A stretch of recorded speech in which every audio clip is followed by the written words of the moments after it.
digital content creators. They function as educators, reviewers, satirists, entertainers, musicians and influencers. ये सही मायने में sir Bharat के ग्रास रूट कम्युनिकेटर बन गए हैं और इनका यूट्यूब चैनल हो या इंस्टाग्राम पेज हो, ये इनके लिए सोर्स ऑफ एंटरटेनमेंट नहीं बल्कि इनकी सोर्स ऑफ इनकम है, इनका एसेट है. It is the fruit of their hard work.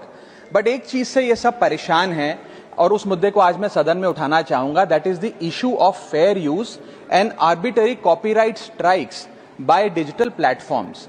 Sir होता क्या है कि अगर एक कंटेंट क्रिएटर कुछ सेकंड, चंद सेकंड, 2-3 सेकंड के लिए कॉपीराइटेड कंटेंट को रीपर्पस करके कमेंट्री, क्रिटिसिज्म, पैरोडी, एजुकेशनल या न्यूज रिपोर्टिंग पर्पसेस के लिए यूज करता है, चाहे वो क्रेडिट देता हो, उसको इंसिडेंटली यूज करता हो, कॉपीराइट स्ट्राइक मारकर उसकी यूट्यूब चैनल है, प्रॉपर्टी है या इंस्टाग्राम पेज है, उसे वाइप आउट कर दिया जाता है और उसकी सालों की मेहनत चंद मिनटों में समाप्त हो जाती है. Sir, livelihoods must be decided by law and not by arbitrary algorithms.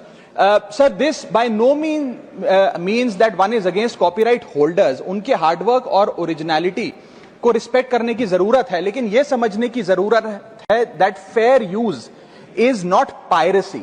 Fair use where sometimes the purpose of using this content is incidental or transformative must not tantamount to wiping out somebody's hard work. Sir, because innovation cannot grow in fear and creativity cannot survive under threat.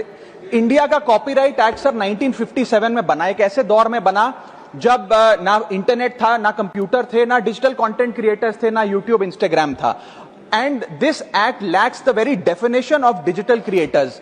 ये fair dealing की बात करता है, लेकिन fair dealing की बात किताबों, magazine और जर्नल के कॉन्टेक्स्ट में करता है, जो उस दौर की इंफॉर्मेशन डिसेमिनेशन के सोर्सेज थे, ना कि आज के दौर की. इसीलिए मैं 3 मांगे आज सदन में लेकर आया हूं. मेरी पहली मांग है, amend the copyright act of 1957 and define digital fair use. परिभाषित करिए कि ट्रांसफॉर्मेटिव यूज क्या है, जैसे कि commentary, satire, critic, explanation.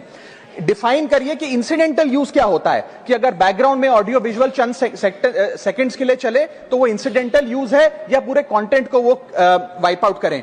Proportionate use, educational use, public interest use and non commercial use की परिभाषा देने की आज आवश्यकता है. दूसरी मेरी मांग है sir, bring in the proportionality doctrine in copyright enforcement. कि बैकग्राउंड में मान लीजिए कुछ सेकंड के लिए कोई वीडियो और साउंड चला, उसका यह मतलब नहीं होना चाहिए कि कंटेंट क्रिएटर की सालों की मेहनत कुछ चंद सेकंड्स में समाप्त हो जाए. My third demand sir is that mandatory due process before take down. किसी का भी